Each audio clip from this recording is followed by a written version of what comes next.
Shalom jemaat yang terkasih, mari kita bersama-sama memperkatakan Mazmur 91 dan kita mengenal lebih lagi apa itu Pentakosta ketiga. Mazmur 91. Dalam lindungan Allah. Orang yang duduk dalam lindungan yang maha tinggi dan bermalam dalam naungan yang maha kuasa akan berkata kepada Tuhan, tempat perlindunganku dan kubu pertahananku, Allahku yang kupercayai. Sungguh dialah yang akan melepaskan engkau dari jerat penangkap burung, dari penyakit sampar yang busuk. Dengan kepaknya, ia akan menudungi engkau, di bawah sayapnya, engkau akan berlindung. Kesetiaannya ialah perisai dan pagar tembok. Engkau tak usah takut terhadap kedahsyatan malam, terhadap panah yang terbang di waktu siang, terhadap penyakit sampar yang berjalan di dalam gelap, terhadap penyakit menular yang mengamuk di waktu petang. Walau 1000 orang rebah di sisimu dan 10.000 di sebelah kananmu, tetapi itu tidak akan menimpamu. Engkau hanya menontonnya dengan matamu sendiri dan melihat pembalasan terhadap orang-orang fasik, sebab Tuhan ialah tempat perlindunganmu. Yang Maha Tinggi telah kau buat tempat perteduhanmu. Malapetaka tidak akan menimpa kamu, dan tulah tidak akan mendekat kepada kemahmu. Sebab malaikat-malaikatnya akan diperintahkannya kepadamu untuk menjaga engkau di segala jalanmu. Mereka akan menatang engkau di atas tangannya, supaya kakimu jangan terantuk kepada batu. Singa dan ular tedung akan kau langkahi. Engkau akan menginjak anak singa dan ular naga. Sungguh hatinya melekat kepadaku, maka aku akan meluputkannya. Aku akan membentenginya, sebab ia mengenal namaku. Bila ia berseru kepadaku, aku akan menjawab. Aku akan menyertai dia dalam kesesakan. Aku akan meluputkannya dan memuliakannya. Dengan panjang umur akan kukenyangkan dia, dan akan kuperlihatkan kepadanya keselamatan daripadaku. Apa yang dimaksud dengan Pentakosta ketiga? 1. Pentakosta ketiga adalah pencurahan Roh Kudus yang dahsyat di zaman ini melebihi yang terjadi di Azusa Street. 2. Pentakosta ketiga akan mengakibatkan penuaian jiwa yang terbesar dan yang terakhir sebelum Tuhan Yesus datang kembali. 3. Pentakosta ketiga akan membangkitkan generasi Yeremia, yaitu anak-anak muda yang dipenuhi Roh Kudus, cinta mati-matian kepada Tuhan Yesus, tidak kompromi terhadap dosa, dan akan bergerak untuk memenangkan jiwa. 4. Pentakosta ketiga lahir di Indonesia dan bergerak ke bangsa-bangsa. Gerakan ini dari timur ke barat dan akan kembali ke Yerusalem. 5. Pentakosta ketiga akan memberikan kuasa untuk menyelesaikan amanat agung, dan setelah itu Tuhan Yesus datang kembali. Shalom saudara, apa kabarnya? Pasti tetap bersemangat dan bersuka cita senantiasa. Nah, edisi Voice of Pentecost kali ini, kita akan membahas tentang tertanam di gereja lokal. Mungkin saudara pernah mengalami di mana aspirasimu ditolak di gereja lokal, atau pernah merasa dicuekin oleh gembala. Mungkin pernah dikecewakan, dan berujung kita pindah-pindah gereja, mencari tempat yang nyaman untuk beribadah.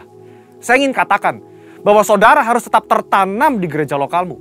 Markus 4 ayat 26-29 memuat sebuah perumpamaan singkat tentang kerajaan Allah yang digambarkan dengan proses bercocok tanam. Ayat 27 berkata, lalu pada malam hari ia tidur dan pada siang hari ia bangun. Dan benih itu mengeluarkan tunas, dan tunas itu makin tinggi. Bagaimana terjadinya tidak diketahui orang itu. Setiap proses untuk bertumbuh yang dialami sebuah benih terjadi di dalam tanah, di tempat gelap, di mana tidak seorang pun yang bisa melihat dan mengetahuinya. Demikian pula dengan setiap kita sebagai benih. Ketika kita berkomitmen untuk tertanam di gereja lokal, kita akan mengalami berbagai proses yang mungkin tidak nyaman. Dan setiap proses tersebut tidak dapat dilihat oleh orang lain. Sayangnya, banyak orang yang menyerah ketika melewati proses krusial ini. Banyak yang tergoda untuk melihat rumput tetangga yang selalu terlihat lebih hijau dibandingkan rumput di rumah sendiri. Ingat, yang terlihat oleh mata kita hanyalah hasil akhirnya yang sudah tampak baik. Sementara yang tidak kita lihat adalah proses yang juga dialami oleh rumput tetangga ketika baru disemai dan masih di dalam tanah. Di era pandemi COVID-19 ini, di mana kita harus beribadah secara virtual, semua gereja berlomba-lomba dalam menyajikan konten yang terbaik, display yang estetik, musik yang menarik, dan kemampuan editing yang kekinian. Dalam sebuah survei yang dilakukan oleh Barna Research pada bulan Juli 2020 mengenai kehadiran jemaat lintas generasi dalam ibadah virtual di masa pandemi, 40% dari generasi baby boomer memutuskan untuk tetap tertanam di gereja lokal, 31% dari generasi X, dan hanya 30% dari generasi milenial yang tertanam di gereja. Padahal, benih yang terus-menerus dipindah media tanamnya akan membutuhkan waktu untuk beradaptasi di tanah yang baru. Dan tak jarang, benih itu akan mati dan tidak dapat berbuah lagi. Yohanes 15 ayat 2 menuliskan, "Setiap ranting padaku yang tidak berbuah, dipotongnya. Dan setiap ranting yang berbuah, dibersihkannya, supaya ia lebih banyak berbuah." Tuhan menginginkan pertumbuhan dari sebuah benih, dan agar benih tersebut dapat berbuah lebat kelak. Tentu saja, hal ini tidak dapat terjadi jika benih tersebut kerap dipindah-pindahkan. Jika kita tidak tertanam di gereja lokal, maka kita tidak dapat mengalami pertumbuhan yang sempurna. Bahkan tanpa kita sadari, kita bisa mengalami kematian rohani. Kita tidak dapat menikmati buah yang seharusnya dapat kita hasilkan apabila kita tertanam di gereja lokal. Lalu, apa hal-hal yang dapat terus mendorong kita untuk tetap tertanam di gereja lokal? Yang pertama, mengubah perspektif kita. Sekali lagi, ketika sebuah benih ditanam, ia diletakkan di dalam tanah yang gelap dan tak terlihat. Di situasi seperti inilah, perspektif kita harus dirubah. Ditanam sebagai benih atau dikubur seperti jenazah. Faktanya, di dalam tanah itu mungkin ada rasa kesepian. Tidak dilihat orang. Seakan-akan tidak ada jalan keluar. Saudara, kita bukan sedang dikubur, melainkan kita sedang ditanam. Jika kita berpikir bahwa kita sudah dikubur, maka tidak ada lagi pertumbuhan yang dapat kita alami. Namun ketika kita mengubah perspektif bahwa keadaan yang saat ini kita alami di dalam tanah adalah karena kita sedang ditanam, maka kita akan terus bertumbuh hingga waktunya benih tersebut akan tampak di atas tanah dan menghasilkan buah. Saudara sedang ditanam dan bukan dikubur. Kedua, jalani proses. Proses adalah bagian terpenting dari perjalanan hidup setiap manusia, di mana manusia dibentuk lewat hal-hal yang sulit agar menjadi semakin baik dan semakin kuat di kemudian hari. Alkitab berulang-ulang menggambarkan hidup manusia bagaikan tanah liat di tangan tukang periuk. Sebelum menjadi bejana, maka tanah liat harus melalui proses diremukkan, ditekan, bahkan dimasukkan ke dalam tungku untuk dibakar sebelum bejana tersebut jadi sempurna. Tidak ada seorang pun yang luput dari proses. Ingat, proses inilah yang menentukan seberapa kuat akar yang akan kita hasilkan untuk menyokong seluruh pertumbuhan kita nantinya. Oleh sebab itu, mengalami berbagai proses di gereja lokal adalah hal yang wajar agar kita sebagai benih dapat memiliki akar yang kuat. Dalam proses itulah Tuhan sedang membentuk karakter kita agar semakin serupa dengan Kristus. Yang ketiga, berhenti membanding-bandingkan. Kita tahu cerita tentang Lea yang selalu merasa tidak dicintai oleh suaminya Yakub, karena Yakub lebih cinta kepada Rahel, istri keduanya. Pada saat itu, Lea melahirkan 3 anak laki-laki bagi Yakub, sementara Rahel mandul. Lea yang terus-menerus membandingkan cinta dari Yakub kepada Rahel merasa sedih, tertekan, kesepian, sampai ia mencurahkan perasaannya lewat arti nama yang diberikan ke 3 anaknya. Kalau Lea terus-menerus membandingkan dirinya dengan Rahel, ia tidak dapat melihat berkat yang diberikan Allah kepadanya, yaitu anak-anak yang dikaruniai. Sama seperti kisah Lea, ketika kita sibuk membanding-bandingkan, kita tidak bisa melihat berkat yang telah Allah sediakan. Dalam konteks ini, ketika kita terus membanding-bandingkan gereja lokal kita, pemimpin kita, rekan sepelayanan kita dengan gereja orang lain, kita tidak dapat melihat berkat dan tujuan yang telah Allah tetapkan ketika ia menempatkan kita di gereja lokal kita saat ini. Keputusan yang paling tepat bagi sebuah benih adalah untuk tetap tertanam di mana ia ditempatkan. Sebagai benih yang ditanam di gereja lokal, mari ubah perspektif kita bahwa kita sedang ditanam dan bukan dikubur. Jalani proses dengan ucapan syukur dan berhenti membanding-bandingkan. Maka pada waktunya kita akan bertumbuh dan berbuah lebat, sehingga buah tersebut dapat kita nikmati dan juga dinikmati oleh orang lain. Untuk penjelasan lebih lengkapnya dari tim teologi kami, silakan buka link yang ada di atas atau scan QR code yang tersedia. Salam integritas, Tuhan Yesus memberkati.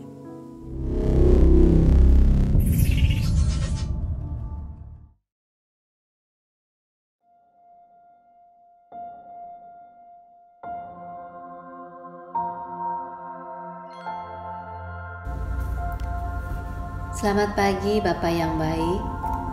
Pagi ini kami bersyukur dan berterima kasih buat penyertaan-Mu sepanjang minggu ini. Kami bersyukur kalau kami pagi ini dapat mengikuti ibadah secara online. Sebelum kami memulai ibadah ini ya Bapa, kiranya Engkau memberkati para imam musik yang akan melayani. Biarlah pengurapan-Mu ada atas mereka, sehingga setiap pujian dan penyembahan yang dibawakan dapat menyenangkan hati Tuhan dan juga dapat membawa umat Tuhan masuk dalam hadirat-Mu. Bapa, kiranya memberkati akan umat-Mu dimanapun mereka berada, baik jemaat HOT maupun mereka yang belum bergabung dalam keluarga jemaat HOT. Tetapi mereka memiliki kerinduan yang besar untuk mendengar akan firman-Mu melalui ibadah online ini. Biarlah ibadah online ini dapat menjadi berkat bagi yang mendengarkannya. Bagi hamba-Mu yang akan menyampaikan kebenaran firman-Mu, Bapa, kiranya penuhi dia dengan hikmat dan pewahyuan-Mu, agar firman yang disampaikan dapat menjadi berkat bagi kami semua. Dan umat-Mu beroleh kemenangan karena Yesus sudah menjadi jawaban atas setiap pergumulan mereka. Pagi ini kami juga mau berdoa bagi Bapak Gembala Sidang kami, Bapak Pendeta Niko Nyoto Raharjo beserta dengan keempat wakilnya.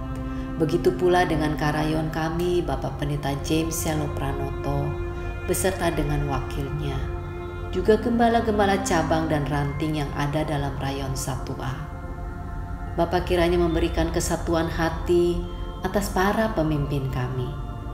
Tuhan kiranya taruh visi-Mu atas pemimpin kami, sehingga GBI Gatot Subroto terus Kau bawa naik dan semakin berkenan kepadamu di dalam nama Yesus. Kami juga mau berdoa bagi Bapak Gembala yang kami kasihi, Bapak Pendeta Roditus Mangun Saputro beserta Ibu Rosyanti. Kami bersyukur kalau kami memiliki gembala yang begitu mengasihi domba-dombanya. Bapa kiranya memberkati dan menyertai pelayanan Bapak Gembala kami.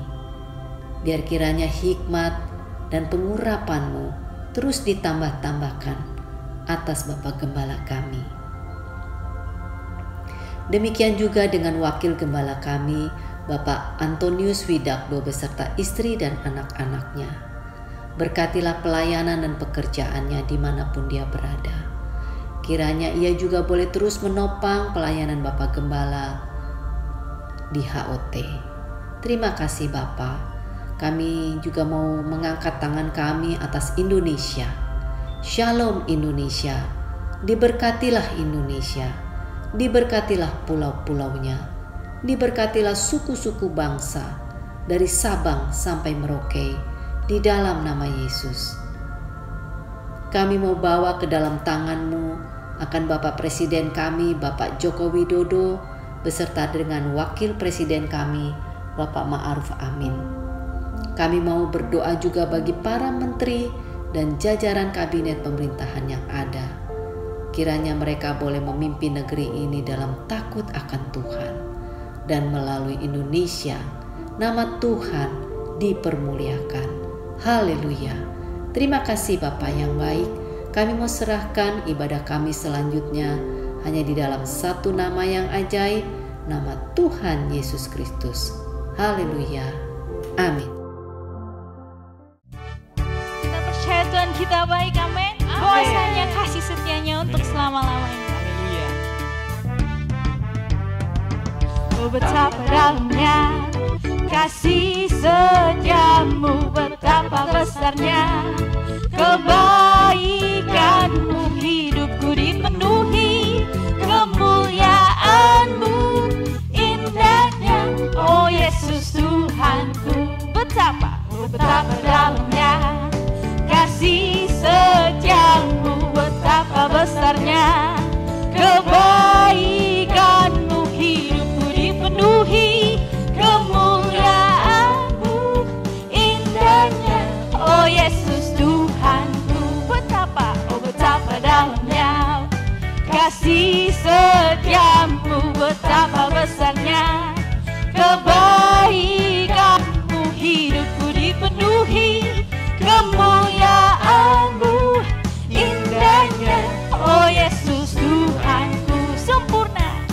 Sempurnalah kehidupanku sejak kau hadir dalam hatiku. Kau perhatikanku setiap waktu.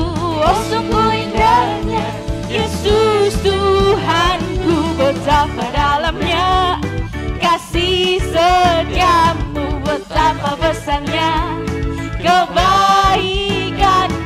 Hidupku dipenuhi kemuliaanmu, indahnya oh Yesus Tuhanku, betapa dalamnya kasih setiamu, betapa besarnya kebaikanmu. Hidupku dipenuhi kemuliaanmu, indahnya oh Yesus Tuhanku. Sempurnalah kehidupanku sejak kau hadir dalam hatiku. Kau perhatikanku setiap waktu. Oh sungguh indahnya Yesus Tuhanku, betapa dalamnya kasih setiamu, betapa besarnya kebaikanmu. Hidupku dipenuhi kemuliaanmu, indahnya oh Yesus Tuhanku, indahnya oh Yesus Tuhanku, indahnya oh Yesus Tuhanku. Haleluya, haleluya, haleluya. Tuhan, kami datang ya Tuhan untuk menyembah-Mu ya Tuhan Yesus. Terimalah penyembahan kami ya Tuhan. Kami datang di hadirat-Mu, membawa doaku. Kami sujud, rendahkan diri, menyembah-Mu. Ampunilah,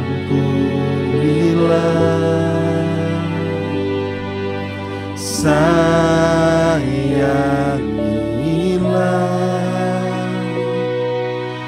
bangsa kami, ya Tuhan Allahku.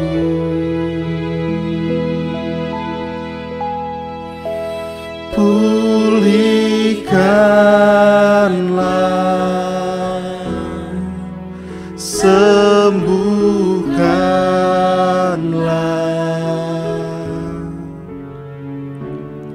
hati ini, hidup ini, pulihkanlah. Ini doaku untuk bangsaku.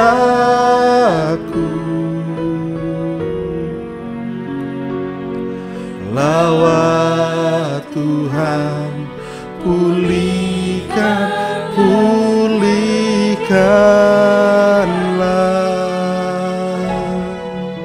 sembuhkanlah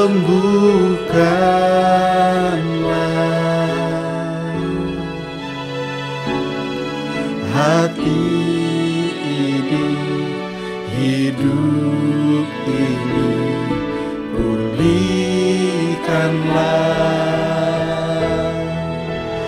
Ini doaku untuk bangsaku.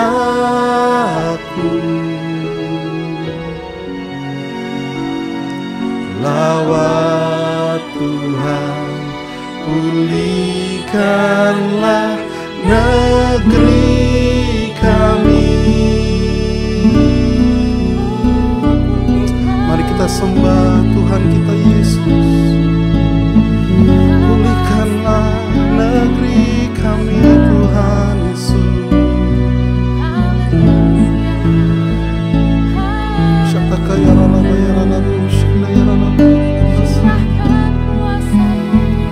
Pulihkanlah Tuhan.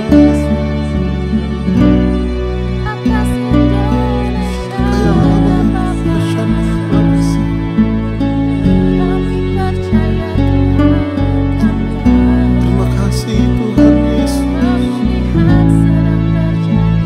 Urapilah negeri kami Tuhan. Urapi bangsa kami Tuhan. Urapi keluarga kami Tuhan Yesus. Pulihkan Tuhan Yesus setiap kami ya Bapa. Haleluya, haleluya Tuhan. Terima kasih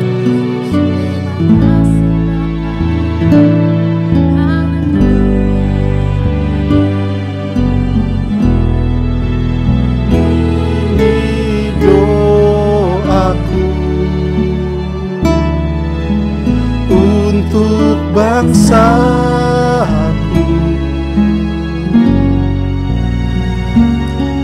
Lawat Tuhan, pulihkanlah negeri kami. Indonesia, pulihkanlah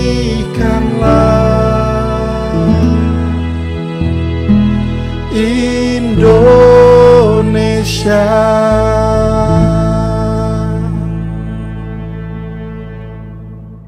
Shalom saudara-saudara yang terkasih dalam Tuhan.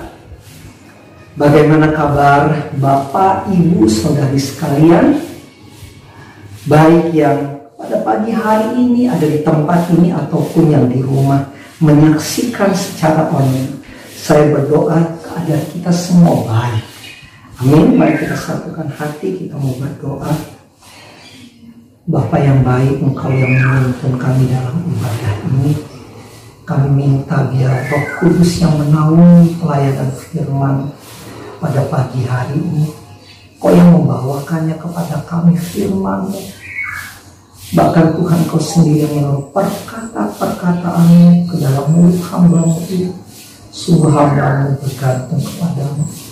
Hamba-Mu yang tidak ada apa-apanya ini percaya akan kuasa, akan hikmat dan tuntunan. Biar setiap kami memperoleh rema dan layanan firman pada hari ini. Terpujilah Engkau Tuhan Yesus. Dalam nama Tuhan Yesus, dalam kuasa Roh Kudus. Amin.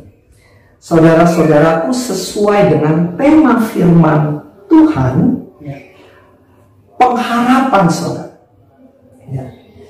Jadi tema firman Tuhan yang akan saya bagikan adalah dasar pengharapan adalah firman.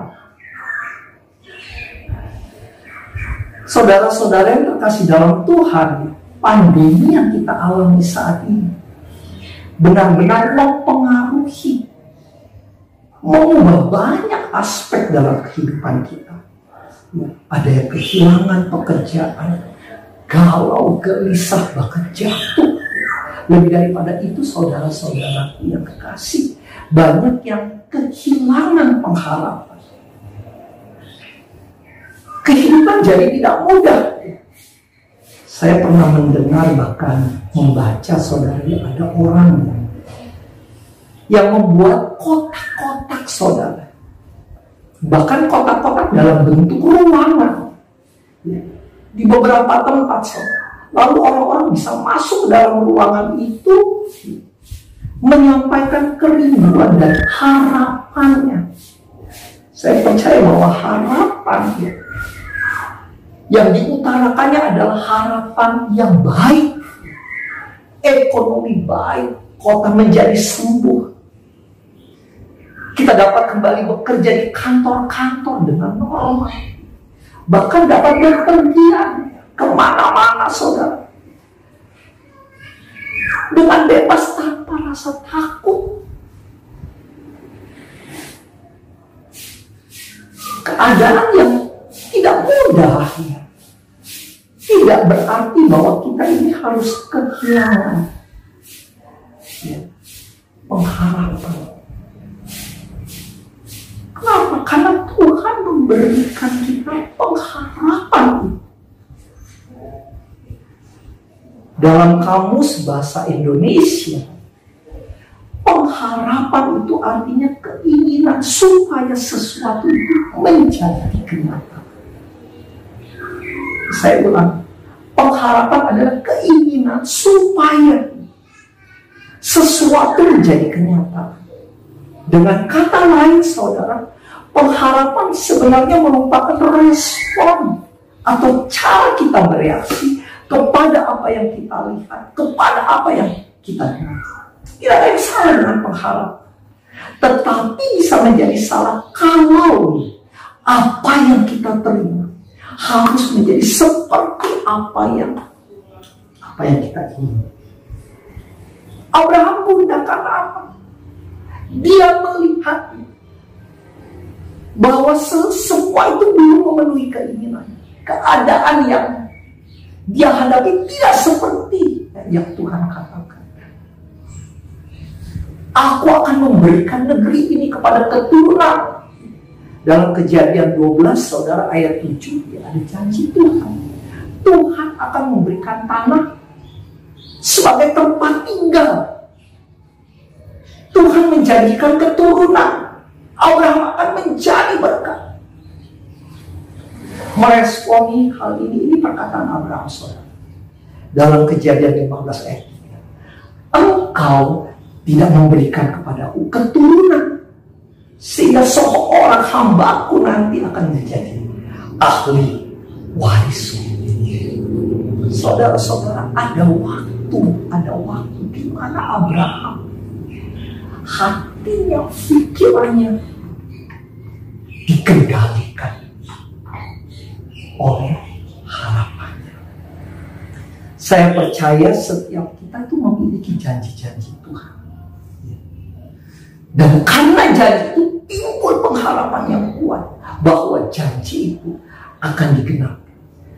Tapi seringkali kita membangun pengharapan kita di atas dasar yang tidak tepat.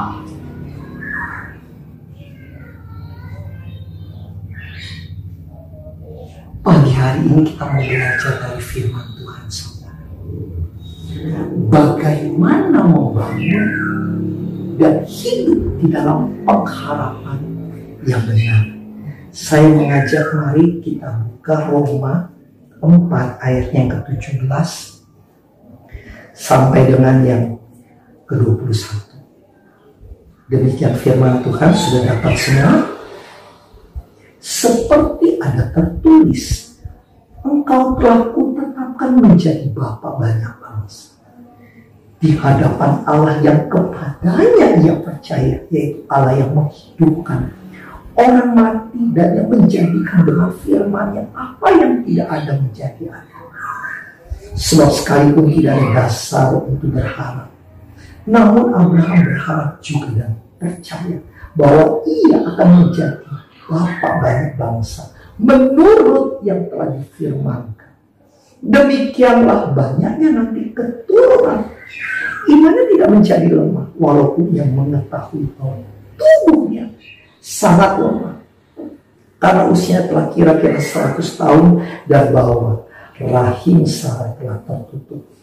Terhadap janji Allah ia tidak bimbang karena ketidakpercayaan, malah ia diperkuat dalam imannya dan ia memuliakan Allah dengan penuh keyakinan bahwa Allah berkuasa untuk melaksanakan apa yang telah ia janjikan. Saudara-saudaraku yang kekasih dalam Tuhan, bagaimana membangun dan hidup di dalam pengharapan yang benar? Kita akan sama-sama belajar. Yang pertama, saudara, poin yang pertama, memiliki iman. Iman adalah tema penting dalam kitab Roma ini. Pembenaran oleh iman, keselamatan oleh iman, menerima janji oleh iman. Ada 98 kata iman di dalam kitab Roma. Iman adalah percaya kepada apa yang belum kita lihat dan melihat apa yang kita percaya. Perhatikan saudara, iman percaya kepada apa yang belum kita lihat dan melihat apa yang kita percaya. Itu bahasanya sama. Ibrani 11 ayat 1. Saudara-saudara yang kekasih dalam Tuhan, pengharapan yang benar harus dibangun di atas dasar yang benar. Dasar atau fondasi yang benar dari pengharapan itu adalah iman. Dan iman dibangun dari firman Tuhan. Jadi kalau firman Tuhan yang kuat, saudara, imannya itu pasti kuat. Kalau imannya kuat, pengharapannya juga kuat, saudara. Seperti gedung ini, saudara. Kok kenapa kuat, kenapa kokoh? Karena begini, saudara. Ada dasar, ada fondasi yang menopang gedung ini, sehingga gedung ini kuat. Pertanyaannya apa yang membuat fondasi itu bisa kuat?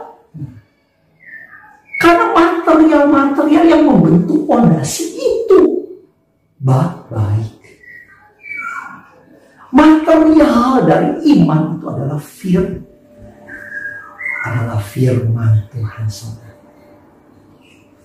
Nah, dalam pasal 4 ini kita mendapatkan satu kisah bagaimana pengharapan Abraham dibangun di atas dasar iman itu. Saudaraku, mengapa iman Abraham menjadi menarik?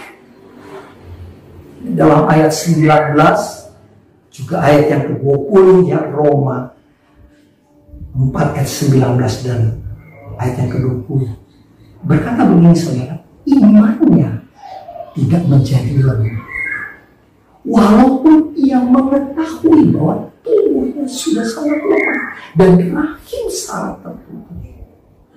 Ayat yang ke-20, tetapi terhadap janji Allah ia tidak bimbang, malah ia diperkuat, saudara, dalam iman. Iman Abraham bertolak belakang dengan fisik. Abraham memiliki iman yang tidak terpengaruh dengan keadaan, dengan fisik yang mulai lemah, tua dan kusut. Imannya semakin kuat. Dikatakan begini, saudara, rahim sangat tertutup. Tapi dalam bagian kitab yang lain dikatakan mandul. Kenapa Paulus menggunakan kata tertutup, sedangkan di bagian lain mandul? Karena pada bagian yang lain itu penekanannya kepada janji, kepada keadaannya Sarah. Tapi dalam kitab Roma ini, saudara, penekanannya pada iman Abraham, saudara. Jadi Paulus dengan pengetahuan yang dia miliki, dengan iman, dia mengatakan hal-hal yang jauh melampaui pada zaman dia hidup. Kalau mandul, saudara, ya, kalau mandul. Sekarang dengan teknologi yang ada, sebuah keluarga itu bisa memiliki keturunan. Tapi kalau tertutup, itu perbuatan tangan Tuhan, apapun usaha manusia. Bahkan menggunakan teknologi yang canggih, saudara. Mereka tidak akan berhasil. Karena tertutup. Even saudara mengadopsi anak, jalan ke arah itu pun tertutup, saudara. Ya, jadi begini, memang Abraham memperoleh anak itu karena anugerah Tuhan. Sekalipun sudah tidak ada dasar, arah kepada pengharapan itu tertutup, tapi Tuhan mampu membuka dan mengadakannya. Yang tidak ada menjadi ada, bahkan yang mati pun menjadi hidup. Nah, ini iman yang dimiliki Abraham, iman yang menerobos, iman yang bertolak belakang, iman yang tidak terpengaruh dengan keadaannya, saudara-saudara. Dan iman ini yang diwariskan kepada kita orang-orang percaya, anak-anak yang diperolehnya di dalam iman. Iman ini yang diwariskan kepada kita, menjadi teladan bagi kita. Karena itu saudara, kalau kita memiliki pergumulan, persoalan dalam keluarga, pergunakan iman yang menerobos seperti ini. Ada masalah ekonomi, pergunakan iman yang menerobos seperti ini. Sakit, penyakit, pergunakan iman yang menerobos, yang menggoncang surga, saudara. Harus luar biasa. Saudara-saudara yang terkasih dalam Tuhan, saya hanya ingin mengatakan bahwa iman selalu memberi kehidupan kepada pengharapan. Kalau pengharapan itu dibangun di atas dasar yang benar, yaitu firman, yaitu Yesus. Poin yang kedua, jangan pengharapan yang memimpin kita. Ayat yang ke-18, Roma 4 ayat yang ke-18. Sebab sekalipun tidak ada dasar untuk berharap, namun Abraham berharap dan percaya menjadi bapa banyak bangsa. Sekalipun tidak ada dasar. Saudara-saudaraku yang terkasih dalam Tuhan, ini bagian tersulit dalam proses untuk mempercayai Tuhan. Kenapa? Karena usia Abraham saat itu sudah 100, saudara. Dan Sarah mati pucuk.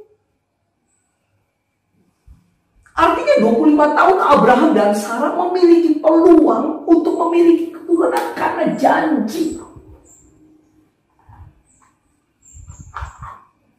Tetapi arah kepada pengharapan itu tertutup karena usia yang menua. Saudaraku, seringkali kita menghadapi situasi yang sama seperti Abraham. Kotak di depan mata. Tiba-tiba pemilik proyek ditangkap polisi karena kasus. Lalu dia menjerit. Padahal kami berharap pekerjaan ini dapat menolong ekonomi keluarga kami. Yang lain lagi berkata, saya ingin sembuh. Tapi dokter bilang, kami sudah hands up. Saudara-saudaraku, banyak sekali saudara. Kita melihat hari-hari orang kehilangan pengharapan.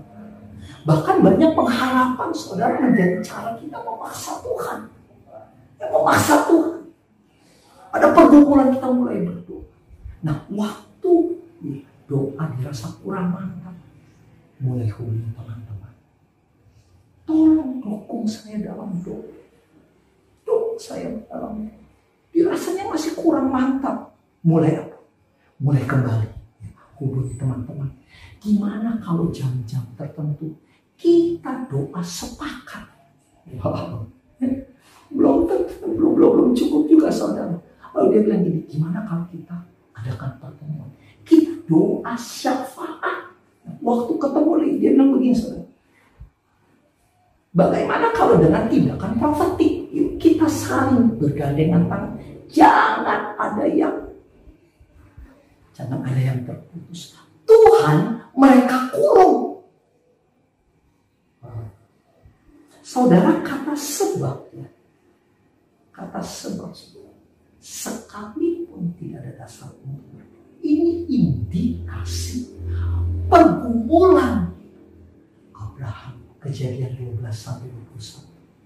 25 tahun Abraham bergumul dengan janji Tuhan, sementara keadaannya menjadi buruk. Abraham jatuh bangun, gelisah khawatir, tanpa keturunan. Dia bilang Eliezer yang akan menjadi ahli waris dari semua yang aku miliki. Ada berita baik, saudara. Kalau kita baca dalam Kejadian 22 ayat 14, saudara, Abraham menamai sebuah tempat Tuhan menyediakan. Jehovah Jireh. Apa yang dimaksud dengan Jehovah Jireh atau Tuhan menyediakan?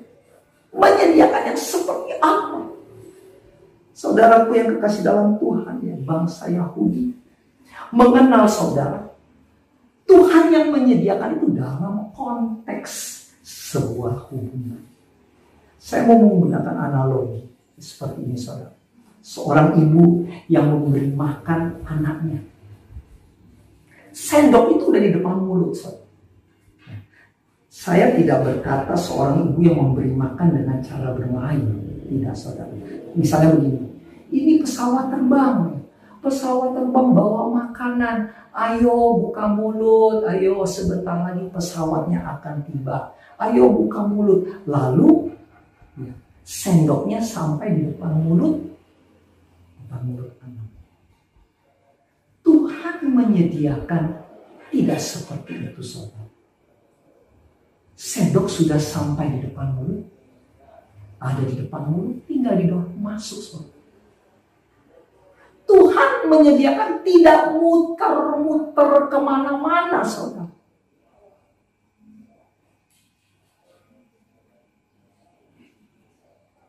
Tapi ada di depan mulut, saudara. Tinggal didorong.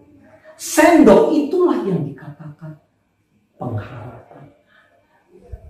Makanan yang ada di atas sendok itu isi dari pengharapan. Proses menuju mulut ya sampai kemudian diterima. Itu iman. Gak ada yang salah dengan pengharapan. Pengharapan selalu ada isinya. Karena Tuhan menyediakan. Gak mungkin. Saudara-saudara, sebagai orang tua kalau kasih makan anaknya sendoknya kosong, gak mungkin, saudara. Tapi seringkali begini, apa yang kita terima yang ada di atas sendok tidak seperti apa yang kita mau. Sendok yang membawa masuk makanan ke dalam mulut, ini yang dimaksud. Tuhan menyediakan. Jadi hebat sekali, saudara. Di dalam pengharapan itu Tuhan selalu menyediakan isi. Anak hanya tahunya dia menerima. Karena itu, saudara, ya, firman Tuhan berkata dalam Matius 7 ayat yang ke-11. Jadi jika kamu yang jahat tahu memberi pemberian yang baik kepada anak-anak, apalagi Bapamu yang di surga. Tapi begini, saudara, ini ada pengharapan, ini ada ambisi. Suatu kali kami melayani sebuah keluarga yang luar biasa berhasil. Anak-anaknya juga menempuh pendidikan cukup tinggi sekali. Kami melayani mereka, ya, ibadah akan dimulai, orang tua, anak-anak menangis. Waktu ibadah itu akan dimulai, tiba-tiba salah seorang anak ngomong begini, saya tidak ingin ibadah. Dia melanjutkan, selama ini saya hanya mengikuti apa yang papi dan mami mau. Bahkan jurusan yang saya ambil itu juga keinginan kalian. Sekarang waktunya saya untuk memutuskan apa yang saya mau. Saudara-saudara yang kekasih dalam Tuhan Yesus, saya sangat shock. Saya dan istri sangat terkejut. Waktu kami pulang, kami merenungkan, saudara-saudara. Bertahun-tahun yang kami berdoa, kami mendukung impian mereka, mendukung pengharapan kedua orang tua. Tapi kami baru menyadari, sesungguhnya bukan pengharapan, tapi sebuah ambisi, sebuah obsesi. Ini benar-benar beti, saudara. Beda-beda titis pengharapan dan ambisi. Dua-duanya sama. Dua-duanya keinginan. Dua-duanya pergumulan. Dua-duanya sama-sama melalui proses.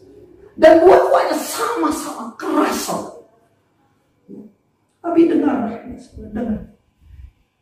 Ambisi apa yang kita peroleh akan mendorong kita untuk menginginkan yang baik.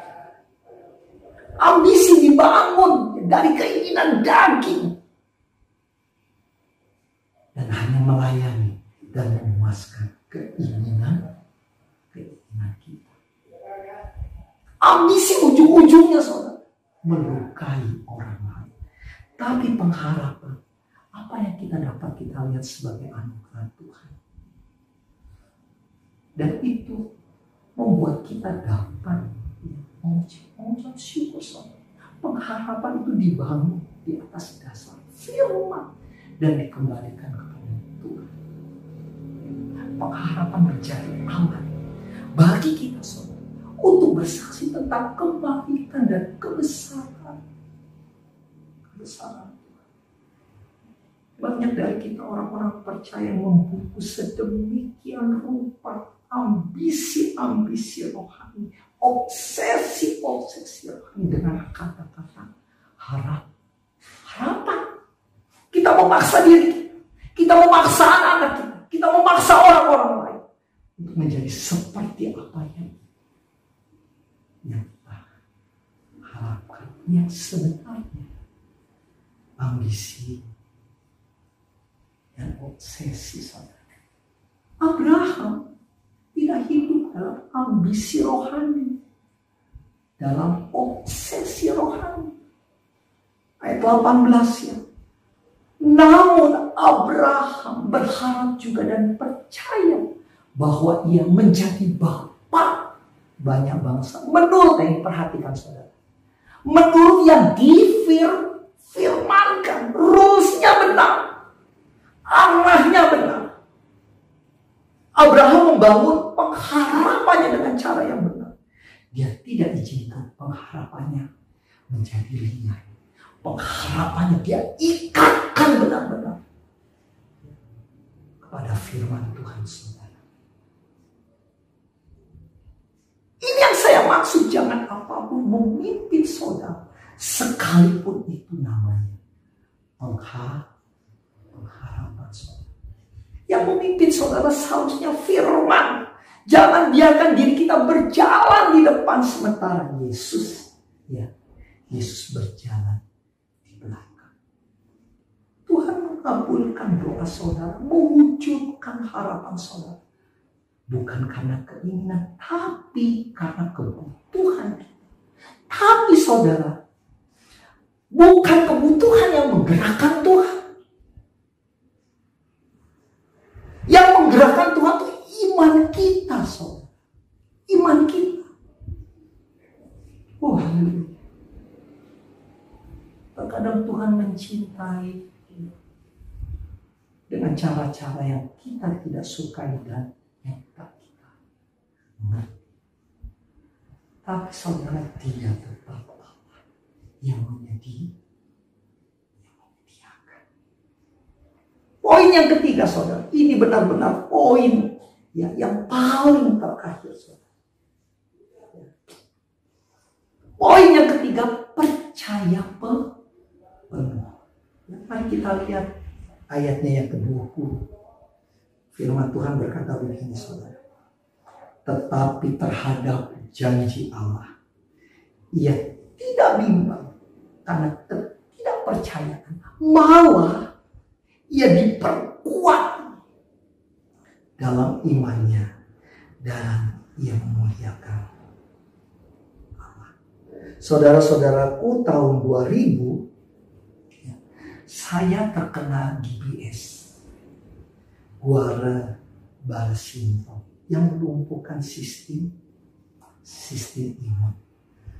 Waktu saya diberi Tuhan kesempatan hidup, ini benar-benar Mujizat, saudara. Dalam proses pemulihan, saya belajar untuk berdiri, saya belajar untuk berjalan.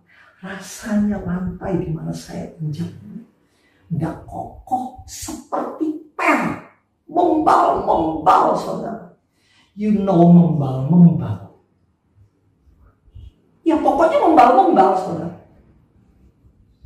Padahal bukan lantainya yang tidak kokoh, tapi otot-otot kaki saya yang lemah karena koma untuk waktu yang cukup lama.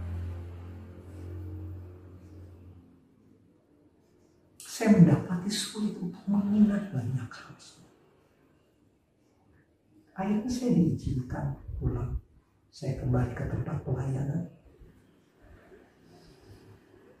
Sekali waktu gembala saya minta supaya saya memimpin doa pujian penyembahan di rumah doa. Itu dalam keadaan saya tidak bisa ingat. Saya nggak ingat kuatnya, teks-teks lagunya, nggak bisa, semuanya hilang. Saya ingat sementara mereka bernyanyi dengan teratur, dengan rapi, saudara. Saya main gitarnya kacau. Ya. Saya perhatikan mereka tidak peduli, saudara. Mereka menyembah dengan baik. Suasana hati saya nggak karuan. Saya hanya bisa menangis waktu itu. Saya hanya bisa menangis, saudara. Teman-teman mulai bangkit, berjalan ke arah saya dan mereka memeluk saya, saudara. Keesokan harinya saya datang menemui gembala saya dan saya katakan, Bapak, saya ingin kembali ke Jakarta. Saya sudah habis. Dengan kondisi seperti ini, saya tidak berguna untuk gereja.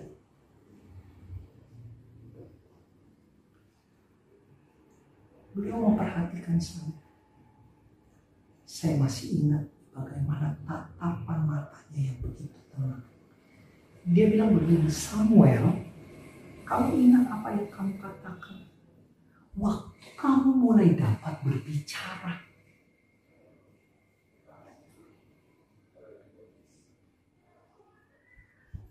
lalu dia katakan begini. Ini yang saya dapat, saudara. Yuk mari sama-sama kita buka Mazmur 71 ayat 7. Bagi banyak orang aku seperti tanda ajaib, karena engkaulah tempat perlindunganku yang kuat. Bagi banyak orang aku seperti tanda ajaib, karena engkaulah tempat perlindunganku yang kuat. Dia perhatikan saya, lalu dia berkata, saya percaya itu, Samuel. Tiba-tiba entah karena dorongan apa saya tidak mengerti, saya meledak, saudara.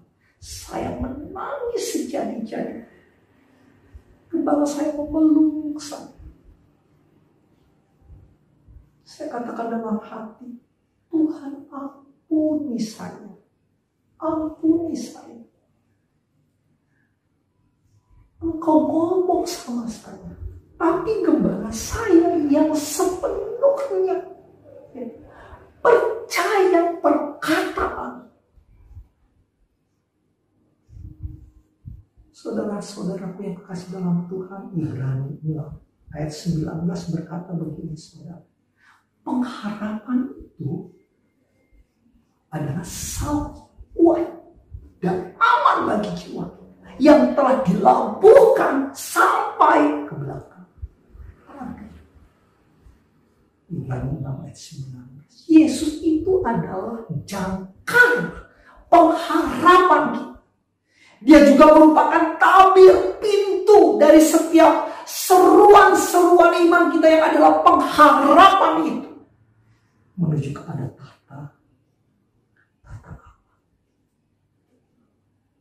Ibrani 4 ayat 16 berkata begini, sebab itu marilah kita dengan penuh, saudara, percaya penuh dengan penuh percaya penuh keberanian menghampiri tahta kasih karunia Allah, supaya kita menerima rahmat dan menemukan kasih karunia untuk mendapatkan pertolongan kita pada waktu.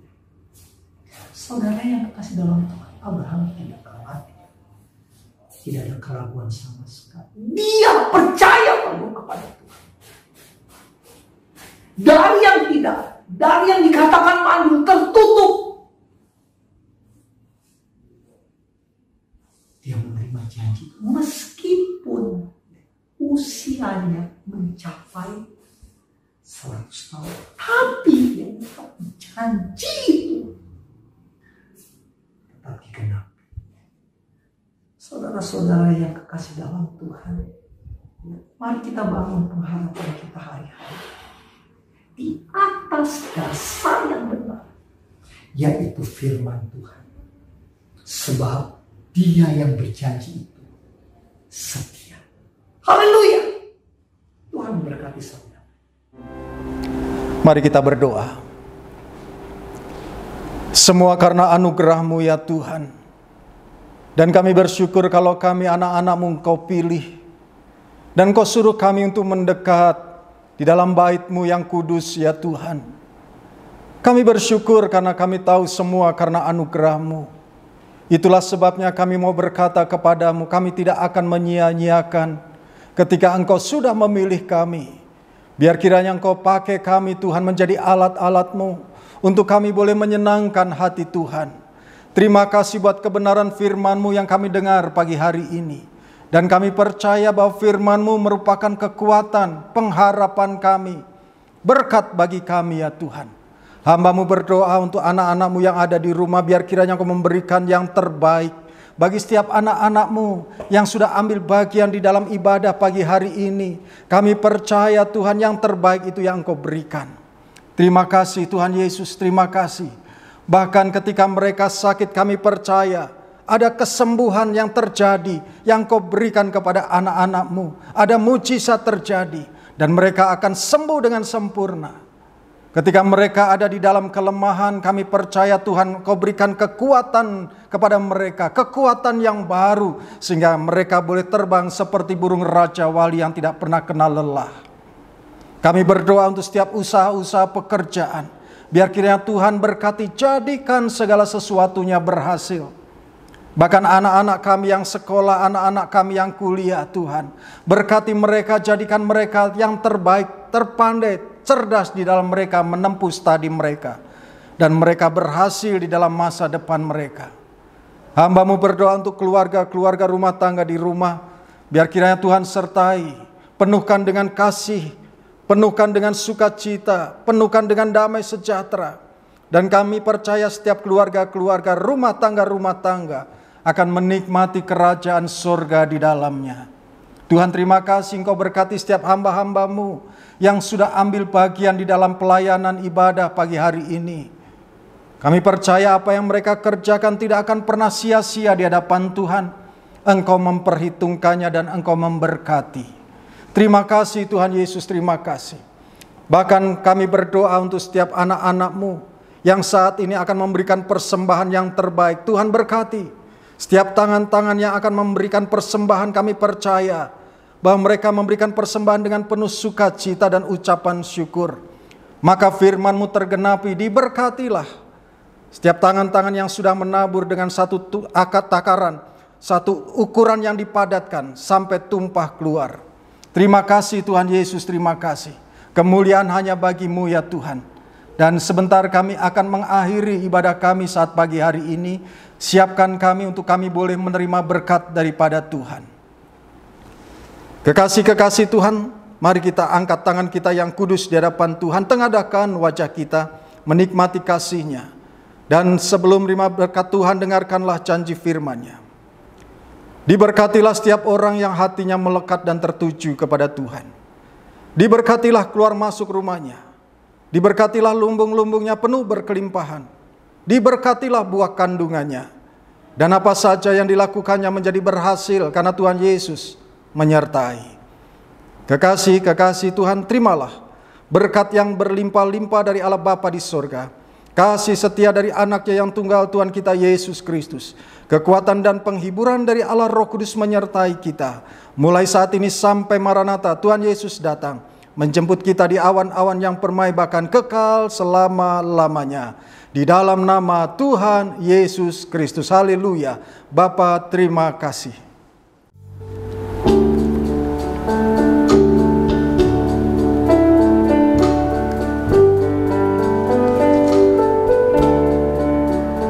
Bapa, terima kasih. Bapa, terima kasih. Bapa di dalam surga, ku berterima kasih.